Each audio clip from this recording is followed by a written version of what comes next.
الحمدللہ رب العالمین والصلاۃ والسلام علی سید الانبیاء والمرسلین۔ اے عاشقان صحابہ و اہل بیت، ماہ محرم الحرم ہر سال ہمیں شہدائے کربلا اور بالخصوص نواسۂ رسول شہداء سید الشہداء امام علی مقام حضرت سیدنا امام حسین رضی اللہ تعالیٰ عنہ کی یاد دلاتا ہے، کیونکہ 10 محرم الحرم 61 ہجری کو تاریخ اسلام میں حق و باطل کے درمیان ایک عظیم معرکہ پیش آیا، جسے واقعہ کربلا کے نام سے یاد کیا جاتا ہے۔ اس میں شہدائے کربلا رضی اللہ تعالیٰ عنہم کے استقامت بھرے انداز نے تمام اہل حق و باطل کے سامنے ڈٹ جانے اور ضرورت پڑنے پر دین اسلام کی خاطر جان کا نذرانہ پیش کرنے کا عظیم و شان سبق دیا۔ اگر حضرت سیدنا امام حسین رضی اللہ تعالیٰ عنہ یزید کی بیعت کرتے تو وہ تمام لشکر آپ کے قدموں میں ہوتا، آپ کا احترام کیا جاتا، خزانوں کے منہ کھول دیے جاتے اور دولت دنیا قدموں پر لٹا دی جاتی، مگر جس کا دل دنیا کی محبت سے خالی ہو، بلکہ خود دنیا جس کے گھر کی خادمہ ہو، وہ اس دنیا کے رنگ و روپ پر کیا نظر ڈالے گا۔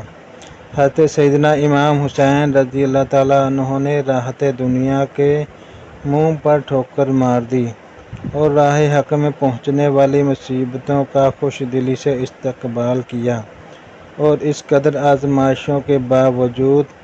یزید پلیت جیسے فاسق معلن یعنی اعلانیہ گناہ کرنے والے شخص کی بیعت کا خیال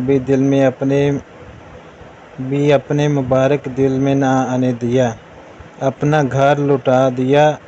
اور اپنا خون بہانا منظور فرمایا، مگر اسلام کی عزت پر حرف نہیں آنے دیا۔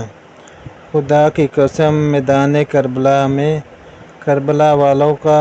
اسلام کی خاطر اپنی جانوں کا نذرانہ پیش کرنا رہتی دنیا تک مسلمانوں کے لیے بہت بڑا سبق ہے۔ قتل حسین اصل میں مرگ یزید ہے۔ اسلام زندہ ہوتا ہے ہر کربلا کے بعد۔ کاش ہم بھی اہل بیت اطہار کی محبت اور الفت کو اپنے دل میں بساتے ہوئے ان کی مبارک سیرت پر عمل کر کے دنیا و آخرت کو روشن بنائیں